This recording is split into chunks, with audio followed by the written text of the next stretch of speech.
Okay, let's take a look at the finished product. Some of this is still wet, so obviously it's got a little ways to go, but as you can see,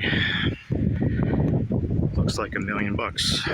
That's why you call Under Pressure Power Wash LLC. There's a lot of people copying my name, but if you don't talk to me directly, don't forget it.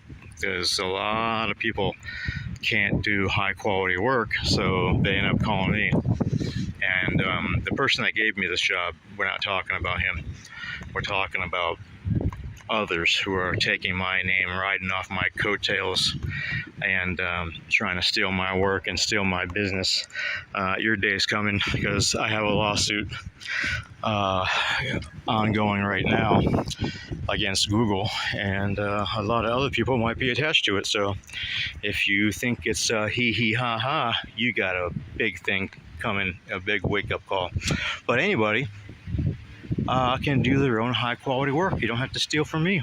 Anyway, before Christmas, get you